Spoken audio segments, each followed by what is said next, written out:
pag-asa na lakas, pagpapala niya'y laging umubuhos, purihin dating ng Diyos.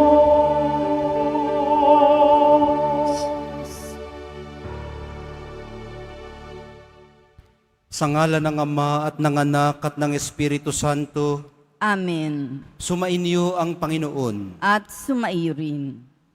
Mga kapatid, aminin po muna natin at pagsisihan ang ating mga kasalanan upang sa pagpapatawad tayo'y maging marapat gumanap sa banal na pagdiriwang.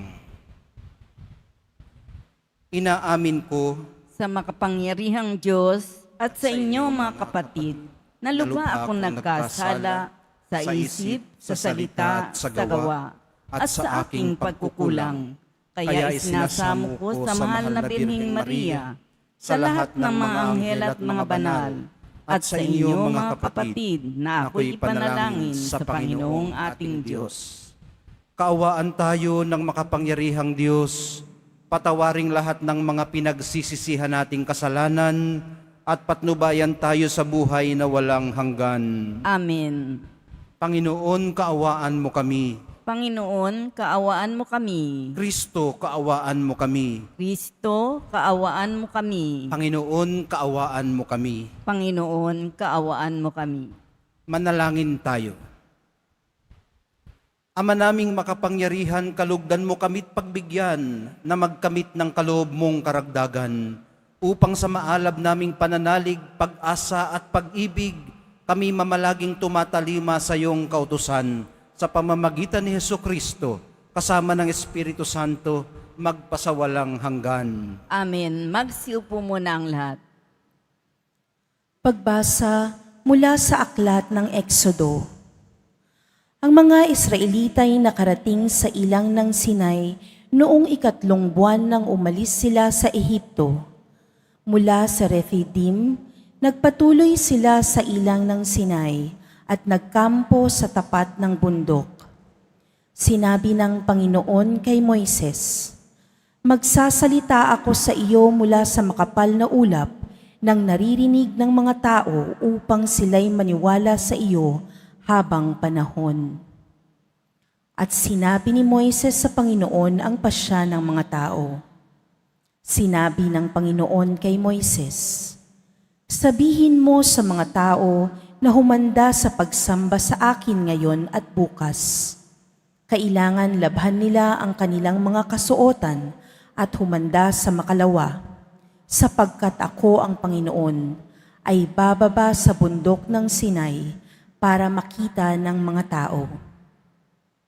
Kinaumagahan ng 3 araw, nagkukulog sa bundok at sala sa labat ang kidlat. Ang bundok ay nabalot ng makapal na ulap at narinig ang isang malakas na tunog ng tambuli. Lahat ng tao sa buong kampamento ay nanginig sa takot. Pinangunahan ni Moises ang mga tao papunta sa paanan ng bundok upang humarap sa Diyos. Ang bundok ng Sinai ay nababalot ng usok sapagkat bumaba ang Panginoon sa anyo ng apoy. Pumailan lang ang lisak tulad ng usok ng isang pugon at ang mga tao'y pinagharian ng takot. Palakas ng palakas ang tunog ng tambuli. Nagsalita si Moises at sinagot siya ng Diyos sa pamamagitan ng kulog.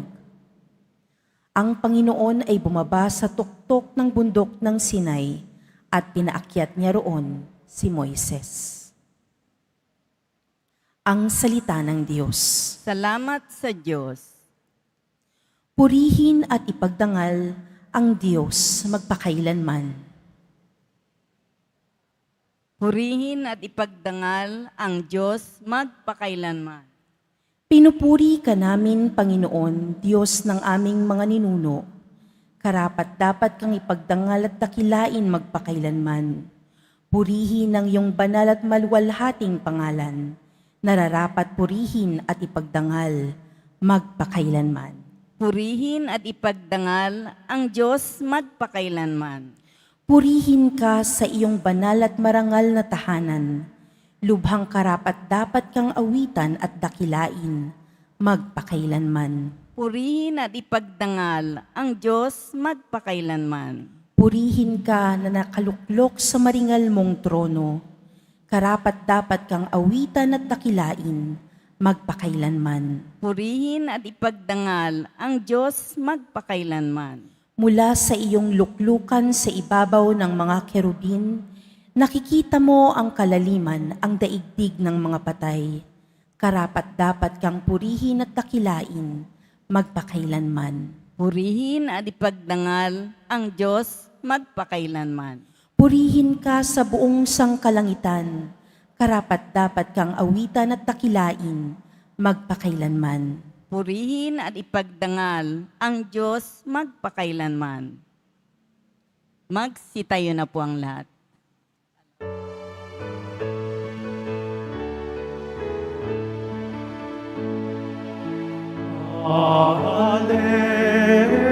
Alleluia, alleluia,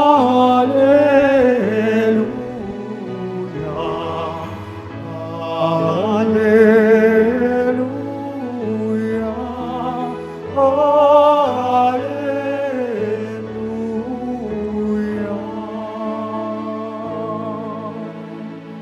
Papuri sa Diyos Ama, pagkat ipinahayag niya, hari siya ng mga abang.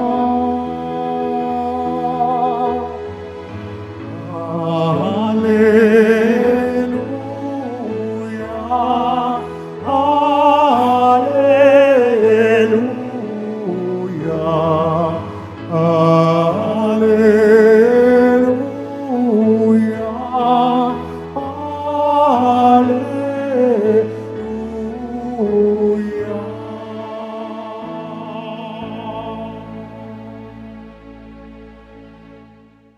Sumainyo ang Panginoon. At sumaiyo rin. Ang mabuting balita ng Panginoon ayon kay San Mateo. Papuri sa iyo, Panginoon. Nung panahong yun, lumapit ang mga alagad at tinanong si Jesus, "Bakit po ninyo dinadaan sa talinghaga ang inyong pagsasalita sa kanila?" Sumagot siya, "Ipinagkaloob sa inyo na malaman ang mga lihim tungkol sa paghahari ng Diyos, ngunit hindi ito ipinagkaloob sa kanila, sapagkat ang mayroon ay bibigyan pa at mananagana, ngunit ang wala, kahit ang kakaunting nasa kanya, ay kukunin pa. Nagsasalita ako sa kanila sa pamamagitan ng talinghaga, sapagkat tumitingin sila ngunit hindi nakakakita, at nakikinig ngunit hindi nakakarinig, ni nakakaunawa. Natutupad nga sa kanila ang hula ni Isaias na nagsasabi, "Makinig man kayo ng makinig, hindi kayo makakaunawa, at tumingin man kayo ng tumingin, hindi kayo makakakita. Sapagkat naging mapurol ang isip ng mga ito, mahirap makarinig ang kanilang mga tainga, at ipinikit nila ang kanilang mga mata. Kung di gayon, di sana'y nakakita ang kanilang mga mata, nakarinig ang kanilang mga tainga, nakaunawa ang kanilang mga isip, at nagbalik loob sa akin. At pinagaling ko sila," sabi ng Panginoon. "Mapalad kayo sapagkat nakakakita ang inyong mga mata at nakakarinig ang inyong mga tainga.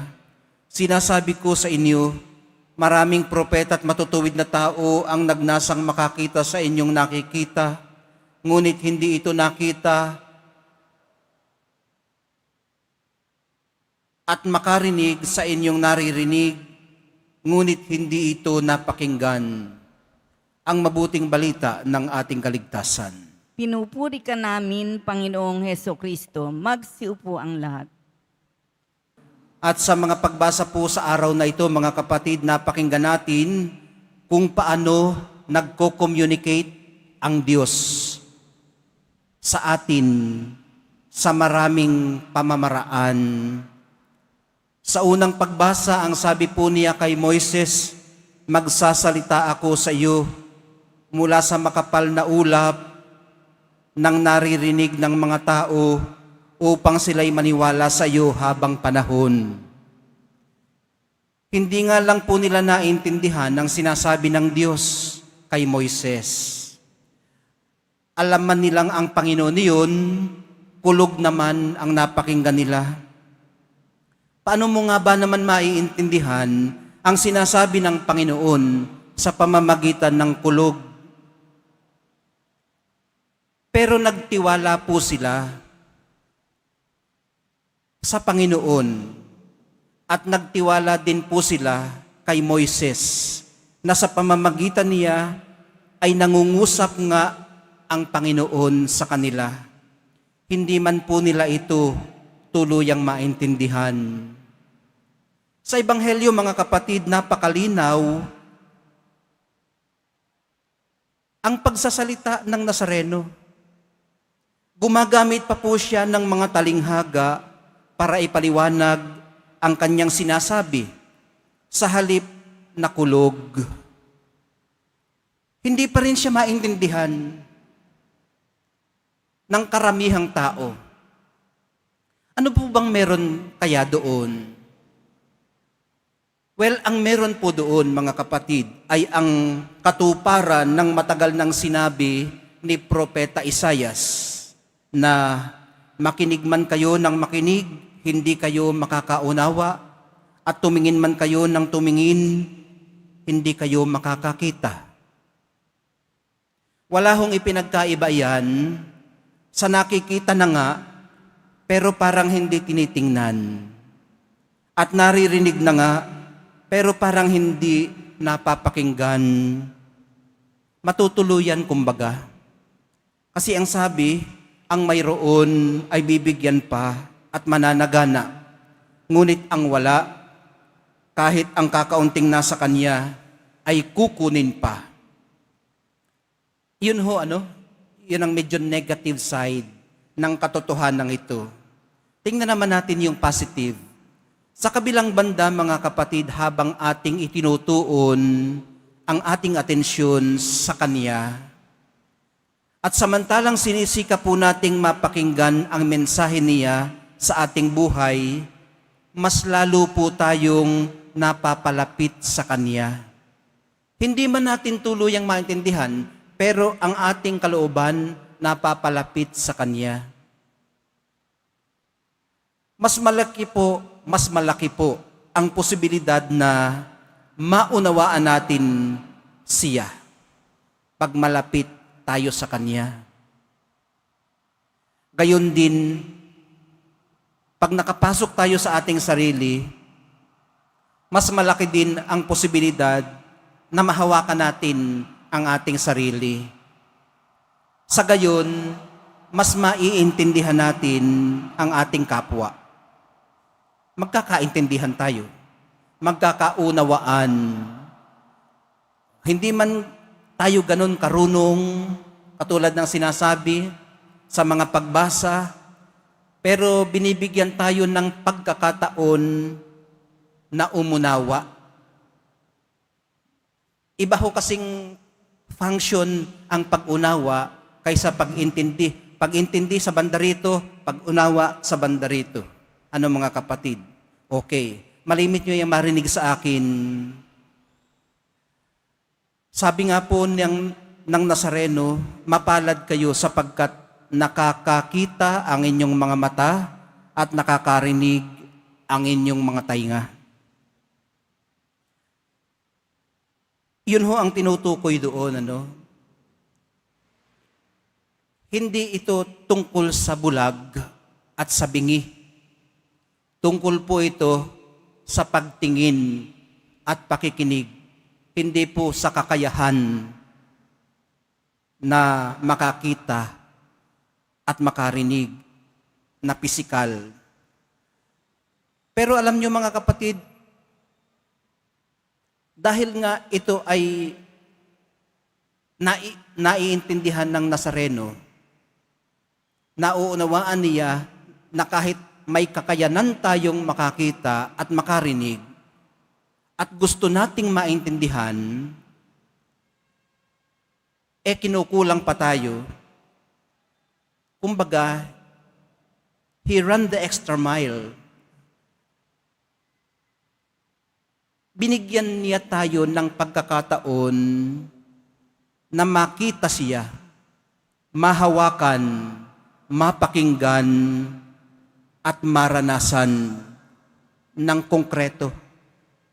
At ito po ay sa pamamagitan ng ating idinadaos ngayon at ipinagdiriwang ang banal na Eucharistia.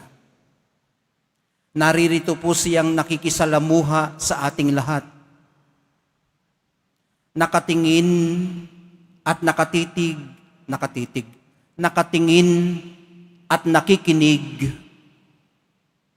sa mga hindi natin nakikita at pinakikinggan, ang pinakamaliliit at pinakaapi sa ating kalagitnaan. Mahal na poong Jesus Nazareno, buksan niyo po ang aming paningin at palayain ang aming pandinig para makita namin at mapakinggan ang inyong buhay at nananatiling presensya.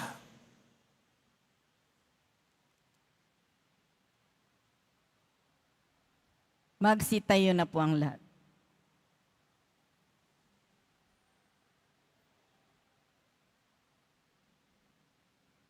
Minamahal kong mga kapatid, tinuturuan po tayo ni Jesus sa pamamagitan ng mga talinghaga. Tumugon tayo sa kanyang gawaing ito ng paghahasik ng butil ng salita ng Diyos at sa bawat pagtugon ang atin pong dalangin sa Ama. Ama ni Jesus, pakinggan mo kami. Ama ni Jesus, pakinggan mo kami. Ang simbahan sa mundo naway maging katulad ng mayamang lupa na nagbubunga ng tig-100 ani. Manalangin tayo. Ama ni Jesus, pakinggan mo kami. Ang mga pinuno ng mga bansa naway mamuno sa pamamaraang kalugod-lugod sa Diyos at sa sambayanan. Manalangin tayo. Ama ni Jesus, pakinggan mo kami. Ang mga hindi napapansing ambisyon at pagkamakasarili naway hindi maging hadlang sa pagdaloy ng salita ng Diyos sa ating buhay. Manalangin tayo. Ama ni Jesus, pakinggan mo kami. Ang mga may sakit, naway makadama ng kapangyarihang nagpapagaling ni Kristo. Manalangin tayo. Ama ni Jesus, pakinggan mo kami. Ang mga namayapa naway masiyahan sa liwanag, kaligayahan at kapayapaan sa kalangitan, at mapalakas ng salita ng Diyos ang mga nabibigatan sa pagkalumbay. Manalangin tayo. Ama ni Jesus, pakinggan mo kami. Ang mga nasalantanawan ng bagyo't baha ay kalingain ng Panginoon sa pamamagitan ng isa't isa. Manalangin tayo. Ama ni Jesus, pakinggan mo kami. Amang makalangit, tulungan mo kaming makilala ka sa pamamagitan ng iyong pag-iral sa aming buhay, sa iyong salita at sa banal na Eucharistia. Huwag nawa kaming masilo ng mga alalahanin para kalimutan ka. Sa halip, lumapit kami sa iyo, maging sa aming mga pangangailangan at sa aming mga kasaganaan. Sa parehong pagkakataon, ang hiling namin ay kay Kristo na aming Panginoon. Amen. Amen.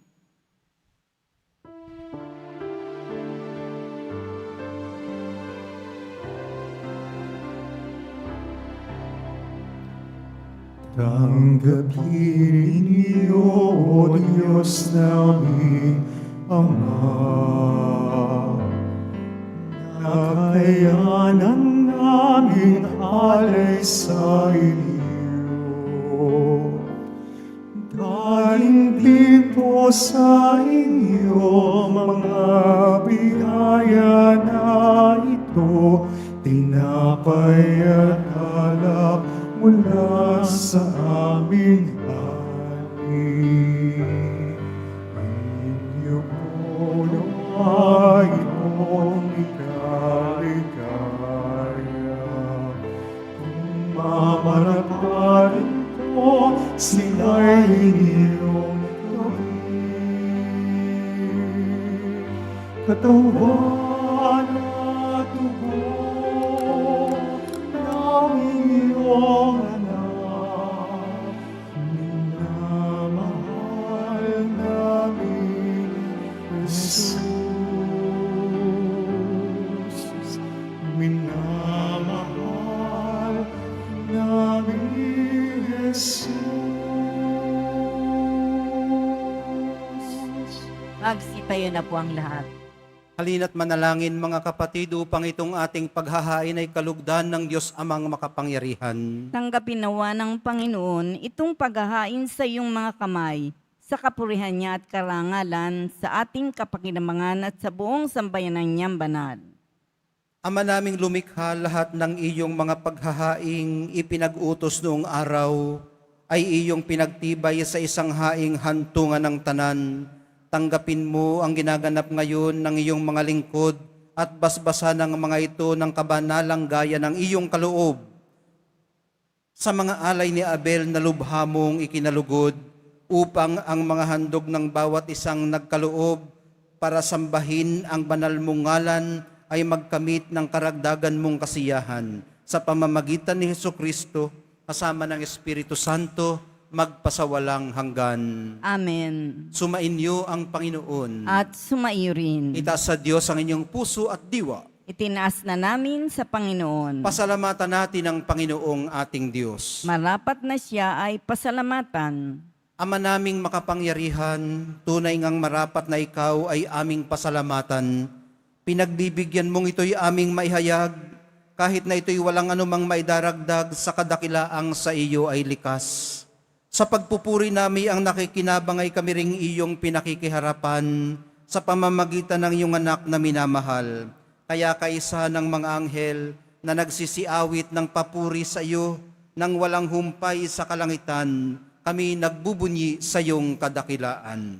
Santo, Santo, Santo, Panginoong Diyos ng mga hukbo, napupuno ang langit at lupa ng kadakilaan mo, o sana sa kaitaasan. Pinagpala ang naparirito sa ngalan ng Panginoon, o sana sa kaitaasan. Magsilhod po ang lahat. Ama naming banal, ikaw ang bukal ng tanang kabanalan, kaya't sa pamamagitan ng iyong Espiritu, gawin mong banal ang mga kaloob na ito, upang para sa amin maging katawan at dugo ng aming Panginoong Hesukristo. Bago niya pinagtiis ang kusang loob na maging handog, hinawakan niya ang tinapay, pinasalamatan kaniya, pinaghati-hati niya yun, iniabot sa kanyang mga alagad at sinabi, tanggapin ninyong lahat ito at kanin, ito ang aking katawan na ihahandog para sa inyo.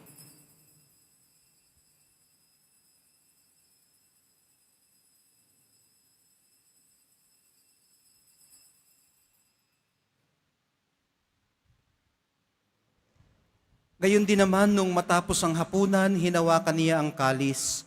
Muli kanyang pinasalamatan. Iniabot niya ang kalis sa kanyang mga alagad at sinabi, tanggapin ninyong lahat ito at inumin. Ito ang kalis ng aking dugo, ng bago at walang hanggang tipan. Ang aking dugo na ibubuhos para sa inyo at para sa lahat. Sa ikapagpapatawad ng mga kasalanan, gawin ninyo ito sa pag-alaala sa akin.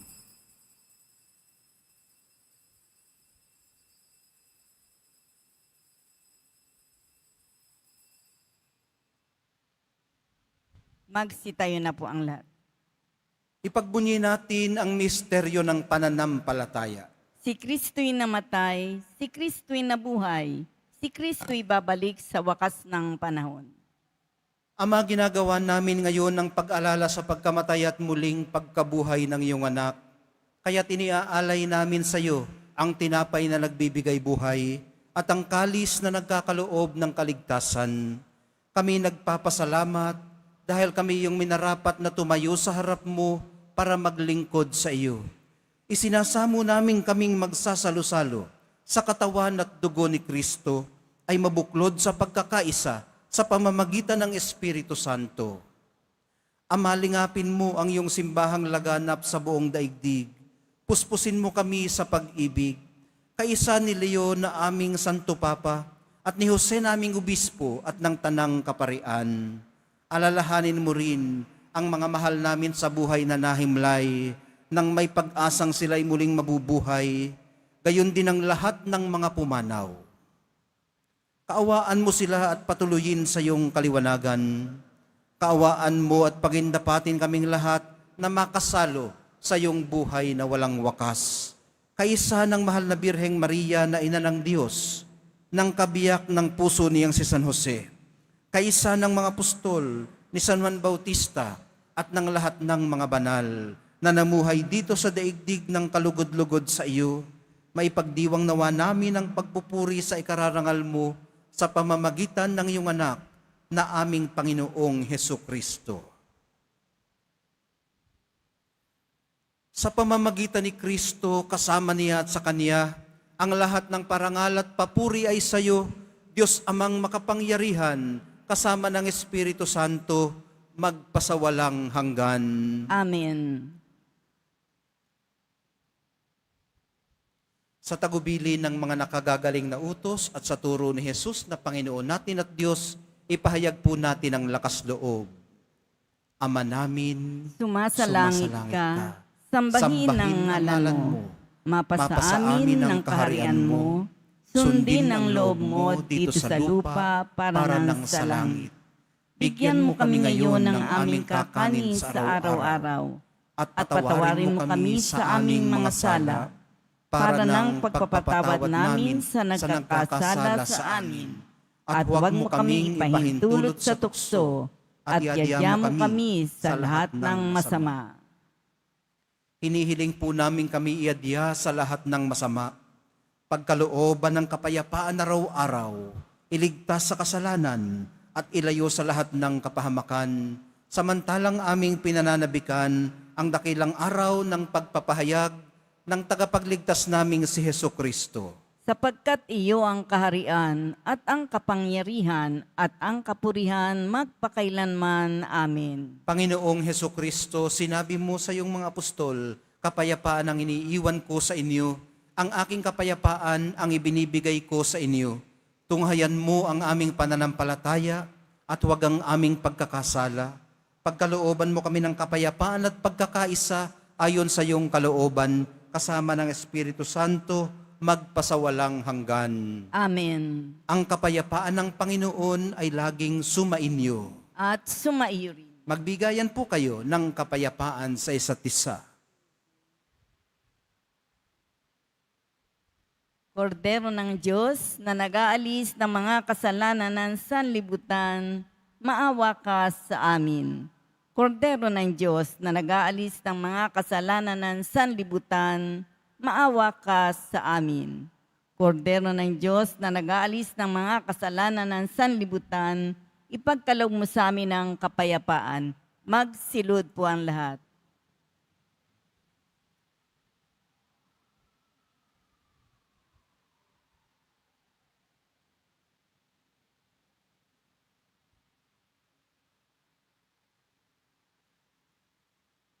Ito ang kordero ng Diyos.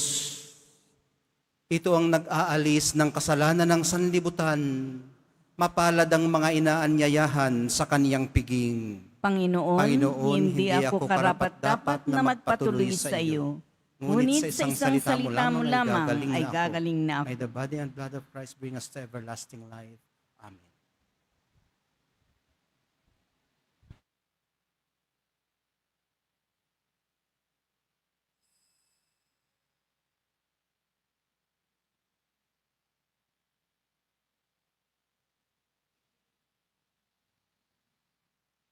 Para sa lahat ng tatanggap ng banal na komunyon, sasagot po tayo ng amin pagkasabi ng pari o ng lay minister ng katawan ni Kristo at isubo agad sa bibig bago umalis sa harapan ng pari o lay minister. Sumunod po tayo.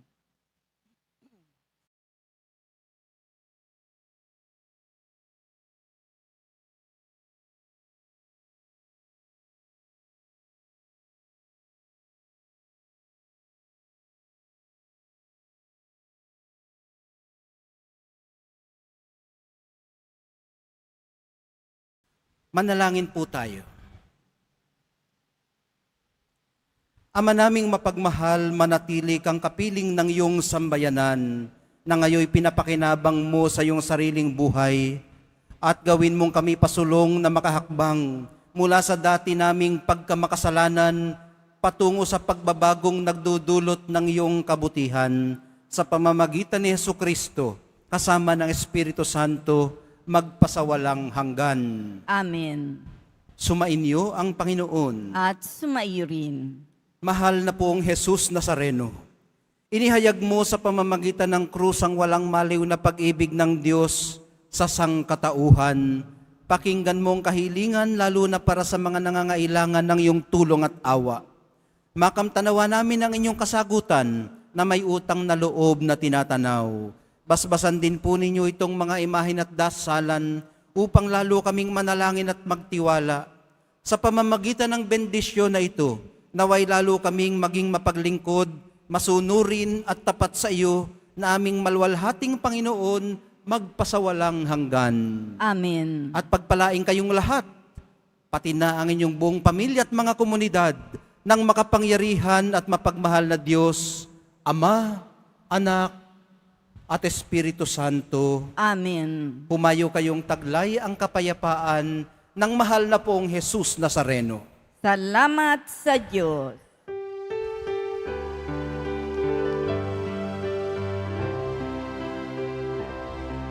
Nuestro Padre Jesús Nazareno, sinasamba ka namin, pinipinto ka namin, aral mo ang aming buhay at kaligtasan. Nuestro Padre Jesús Nazareno, iligtas mo kami sa kasalanan. Ang krus mong pinamatayan ay sagisag ng aming kaligtasan. Nuestro Padre Jesús Nazareno, dinarangal ka namin. Nuestro Padre Jesús Nazareno, iluluwalhati ka namin. Nuestro Padre Jesús Nazareno, dinarangal ka namin. Nuestro Padre Jesús Nazareno, iluluwalhati ka namin.